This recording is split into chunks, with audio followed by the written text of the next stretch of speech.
नहीं फिल्टर उल्टर मत लगाइए, ठीक है। लोगों को ऐसे ही हम लोग अच्छे लगते हैं। इतना पे हाँ सब कुछ आवा हाँ आवा अनुज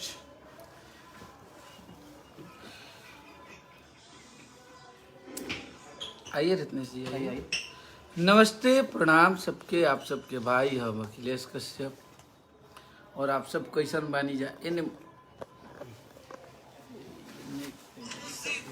एक मिनट ठीक है। आप सब कैसन बानी जा दीजिए इधर हम आते हैं सब लोग आए। हाँ। तो आज आप सबसे बहुत कुछ जरूरी मैथू पर बात करे खातिर हम लाइव है नहीं है और सब लोग जुड़ जाए लाइव में सब लोग जल्दी जल्दी। और भोजपुरी में जौन दोहरी राजनीति हो रहा बा और जौन राजनीति के लोग रोटी सेक रहा बन ओकरा खातिर और बेशक हमनी के भोजपुरी कलाकार हैं जा और कबो इंटेंशन ना रहेला कि केहू से रिश्ता खत्म हो गए। काहे से कि जे हमरा से जुड़ल बा जेकर हमरा से रिश्ता बा वो जानता कि हमनी के रिश्ता के कितना महत्व देले बानी जा। पहला चीज़। दूसरा चीज़ कि एगो खेसारी भैया के वीडियो वायरल होइल बा जौना में वहाँ के हमार छोट भाई जकरा के बहुत ज़्यादा प्यार करीला कल्लू जी के कहते नहीं कि सीखे के चाहिए चाहे अदरवाइज और केहू के हम नाम ना ले, बस वहाँ के ऐसे कनी है कि वहाँ से लगाओ हो वहाँ के मानी ला तो कि सीखे के चाहिए। तब ओमे जौन गलत वर्ड प्रयोग भइल बा वो गलत बा और भैया के ऐसे भी ना बोले के चाहिए। अगर ये बोले तो हो सकता है मे भी छोटे भाई बड़े भाई का उनके अंदर अगर ये भावना आ गई हो या भावना में बह के वो बोल दिए। इस पे भोजपुरी के सारे कलाकार एक हो गए सिर्फ इकलौता खेसारी लाल यादव को ये बताने के लिए कि खेसारी लाल यादव ने ये किया है, गलत किया है। दूसरा पॉइंट, मैं उस मैटर पे आज तक नहीं बोला था और मैं बोलना भी नहीं चाहता था कि मुझे कोई ज़रूरत नहीं है। कोई भोजपुरी का बहुत बड़ा सुपरस्टार बोलता है कि मेरे ज़िंदगी में माँ बाप गुरु और क्या क्या 5 लोग हैं, उसके बाद सारे लोग को मैं ये समझता हूँ। तो सब लोगवा में रौरो सब तब बानी जा हमहू बानी बाकियों लोगवा तब बाने। वो पे भोजपुरी के कोनो कलाकार के कोनो प्रतिक्रिया ना रहा। ये देखी कि कितना बड़ विडम्बना बा हमनी के भोजपुरी की और कितना बड़ा राजनीति इस टाइप के खेलल जा रहा बा। वो पे क्यों भोजपुरी के सुपरस्टार कोनो कलाकार ना बोल रहा, केहू के मुंह से बोली ना निकलल है कि नहीं ठीक है केहू एक बार ना कले हो कि यहाँ तक कि हमरा ले जेकरा ले बात भी होला वो लोग ही ना कहलाहन कि कभी वो गलत है। इन 5 लोगों के बाद बाकी भोजपुरी के सारे लोग को ये समझते हैं। वो पर केहू कुछ ना बोलला। वाह रे राजनीति वाह, गजब तरीका के बहुत ही बढ़िया ऐसे हमनी के भोजपुरी आगे बढ़ रहा बा। तो ज़्यादा राजनीति कैला के जरूरत नहीं है। और सच्चाई ये है कि हम कल लाइव आइल रही और हमरा पता चलल तो हमरा बहुत तकलीफ लागल और समर भैया के हम फोन भी कैले रही, समर भैया के मैसेज भी कैले रही हम। और रहल बात समर भैया के आज लाइव देखनी है तब वहाँ के कहनी है कि हमार नंबर वायरल कर दिले बड़ा। तो सरस्वती पुत्र है लिखते हैं, उनकी कसम मैंने आपका नंबर कहीं दिया भी नहीं है। और आपसे मुझे बस तकलीफ इस बात का लगा कि आपको हम बहुत ज़्यादा प्यार करते थे। आपने वो गलतियाँ किया खेसारी भैया के यहाँ जाके भैया, तो इसके लिए तकलीफ लगा। लेकिन भोजपुरी में और भी ओकरा पहले बात बोलल गई रहे मंच पे कि इन 5 लोगों के बाद 4 लोगों के बाद सारे भोजपुरी के कलाकार मेरे ये हैं। भोजपुरी का सबको मैं किसी को ये समझता हूँ तो मैं हमहू बानी, यहाँ के रील वाला हैं भैया इहों के बानी, नितेश भाई न्यूज वाला हमें, ये मेरा भाई पटना का बहुत बिजनेसमैन है तो ये भी हैं। तो ए पे केहू ना बोलल ए से कि वही जा बोले के औकात नहीं खे। ये भोजपुरी के सबसे जानता नहीं सिंपल पॉइंट का हो गई बा, खेसारी लाल यादव के बारे में बोल दो हिट हो जाए। ये एगो ट्रेंड चलल बा भैया, सही में जैसे रील पर ट्रेंडिंग में गाना चलता तो एरो लग जाता नू, वही तरह ये ट्रेंड चल दिले बा। हाँ कि खेसारी लाल यादव के बारे में बोलिए और आप चर्चा में बने रहिए। तो हमनी के अपना काम से जवाब दिला जाए, अपना मेहनत से जवाब दिला जाए और हम ये कोनो कुछ ये एथु पर मुद्दा हम ये नहीं कि हाँ मैं खेसारी भैया को प्यार करता हूँ, ये जग जाहिर है। बाकी आप लोगों को भी बहुत ज़्यादा हमसे लगाव था और मैं जान से ज़्यादा आप उनसे कहीं इतना भी कम और ज़्यादा का प्यार नहीं था हम लोगों में। ये सारे लोग और ये हम लोगों की एकता को भंग किया गया है। जो हमारे साथ लोग काम करते थे, जिनके साथ हम लोग दिन रात जुड़े रहते थे, उनकी और हमारी एकता को भंग किया गया है। लेकिन कोनो बात नहीं के, बस तकलीफ यही बात के लागेला ना कि खेसारी लाल यादव की सिर्फ मेरे नज़रों में एक ही गलती है। मेरे नज़रों में सिर्फ यही एक गलती कर देता है कि बहुत ज़्यादा हिट पे हिट बच जाता है। ये भोजपुरी का थोड़ा सा प्रॉब्लम है। हाँ, ये बात तकलीफ लगती है। यही है कि एक तरफ सिर्फ खेसारी लाल यादव है, एक तरफ सारे लोग मिलके आज ऐसी अपनी बातें रख रहे हैं, बोल रहे हैं। तो कोई बात नहीं है, माता रानी है, भगवान है, वो सब देख रहे हैं ऊपर बैठ के कि हमारे मन में क्या है। और मैं इसलिए नहीं बोल रहा हूँ, अभी मुझे बहुत ज़्यादा तकलीफ हुआ कि झूठा आरोप लगाया गया मेरे पे कि अखिलेश कश्यप मेरा नंबर वायरल कर दिए।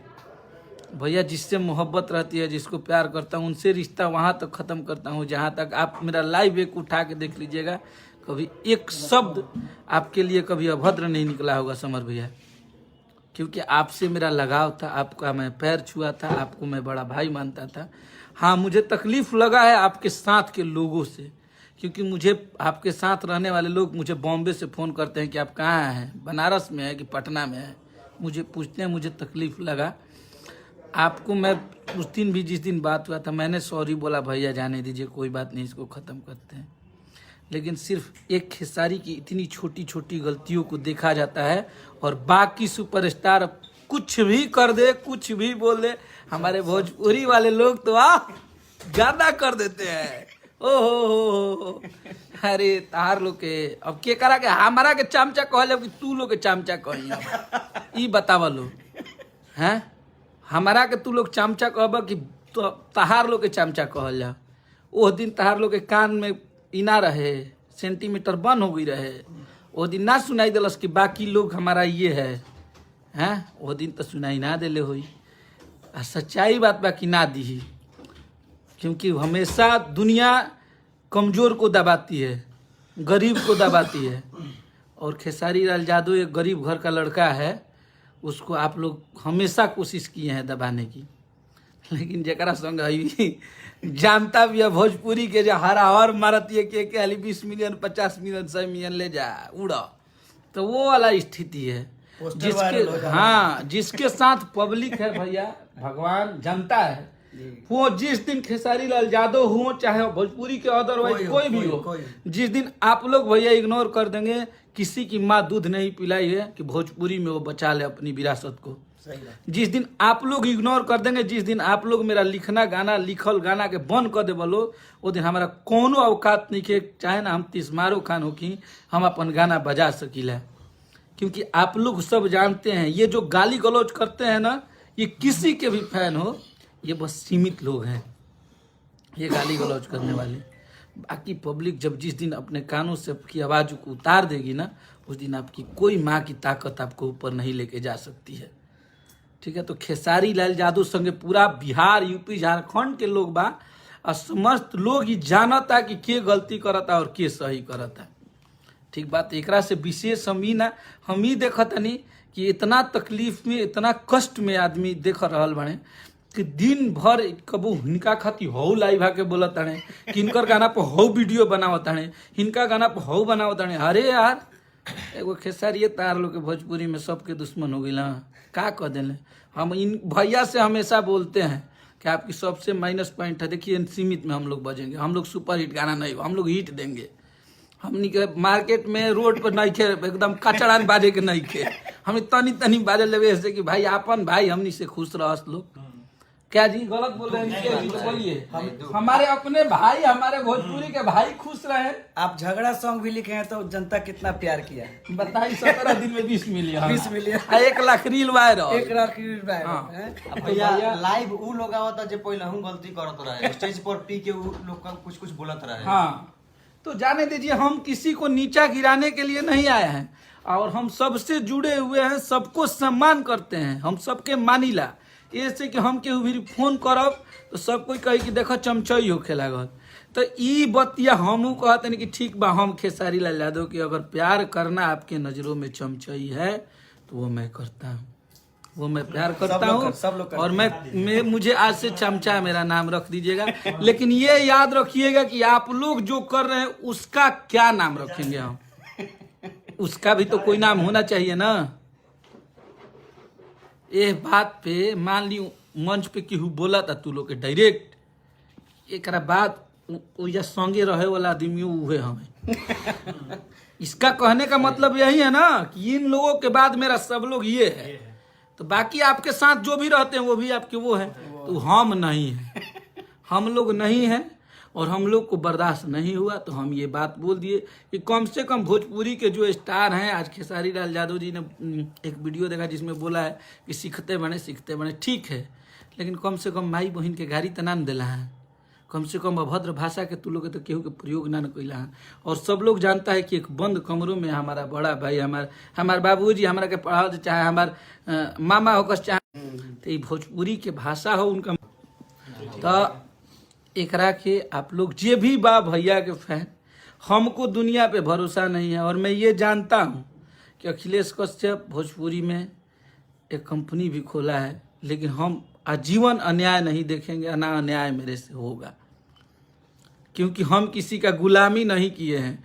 पूरी दुनिया जानती है, किसी म्यूजिक डायरेक्टर ने बोला है कि कौन खेसारी के राइटर फॉर्च्यूनर पे चढ़ता है। आज ही लिया हूँ, आज पूजा करके डालूंगा। कल लिया था लेकिन आज मुझे पूजा करना था, लेकिन आज मेरा कुलमान दिन है। कल वीडियो सहित नाम नंबर प्लेट सहित डाल देव आ देख लिया पूरा अखिलेश कुमार पांडे से रही एम परिवहन पे, ठीक बा। और ये देखिए, एक और देख लीजिए, ये देखिए संचिता बासु।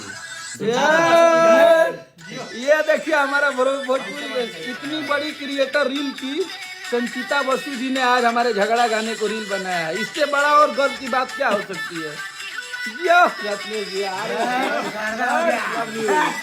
और हमारी ये 2500 लोग लाइव के देखा था लो भैया, तो सब लोग आप लोग बस हम ये नहीं कहत कि हम हमारा संगे कोनो जात पात के बात ना रहेला।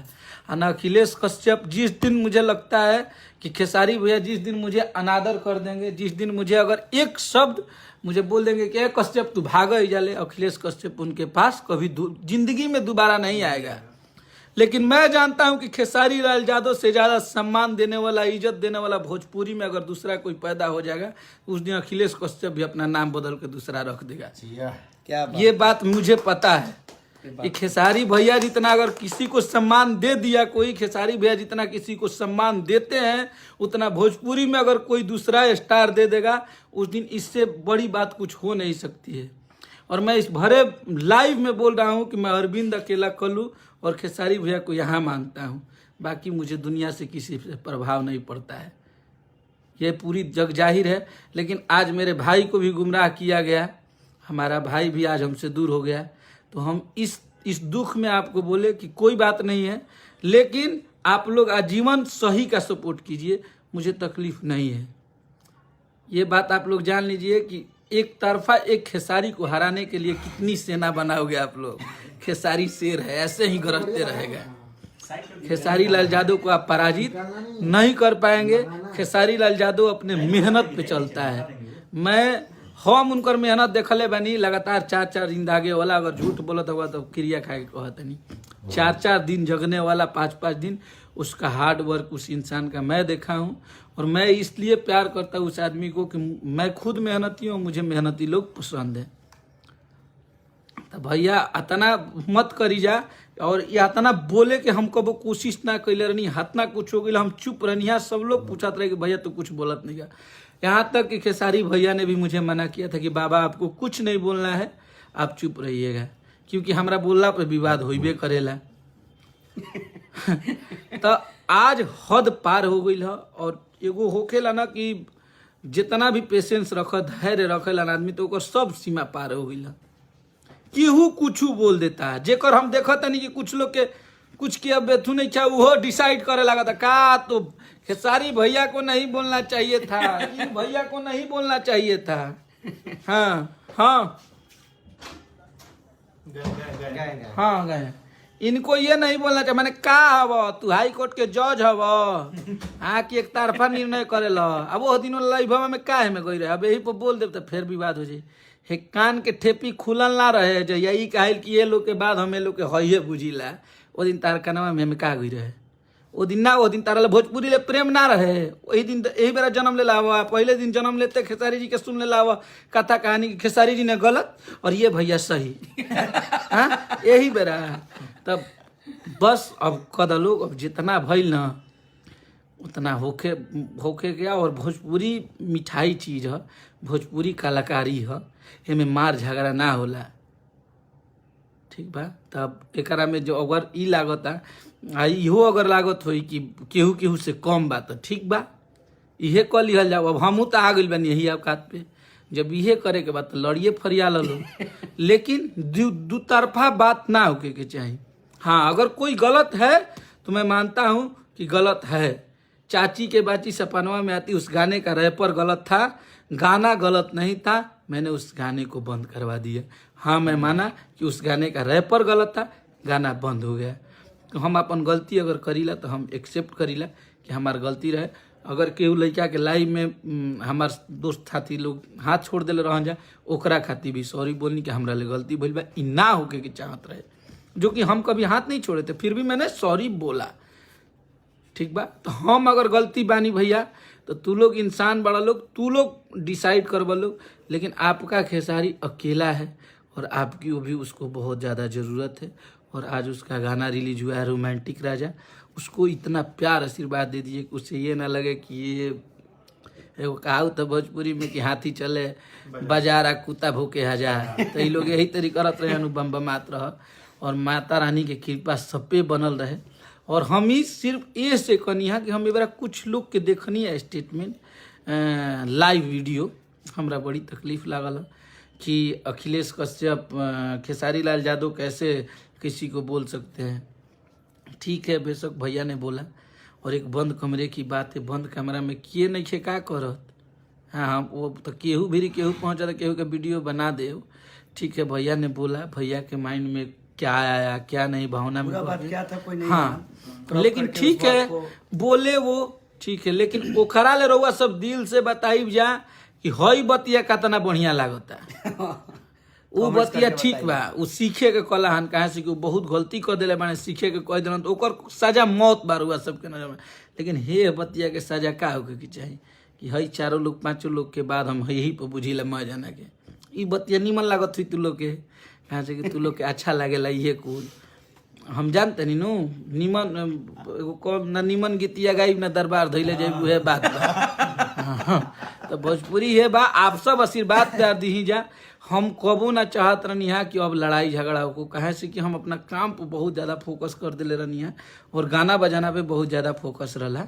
और अभी भी बा बहुत सारा गाना आप सबके कश्यप हूँ, भगवान माता रानी चाहेंगे तो बस आंधी तूफान आएगा ही आएगा। तो बस आप सब ऐसे ही आशीर्वाद प्यार देते रह जा। लेकिन अभी जितना भी खेसारी भैया के फैन बाड़े, जितना भी लोग बाड़े, हम ये कहब आप सबसे कि अपने सुपरस्टार को कमज़ोर मत होने दीजिएगा, क्योंकि वो आप लोगों के भरोसे चलता है। आप लोगों पे वो भरोसा किया, अगर आप लोग से भरोसा उसका उठेगा तो वो भोजपुरी में नज़र नहीं आएगा। तो आप लोग बस अपने भाई को, अपने सुपरस्टार खेसारी लाल यादव को मोहब्बत कीजिए और खूब सारा आशीर्वाद प्यार दीजिए। हर हर महादेव, जय महादेव, सपोर्ट खेसारी। यस।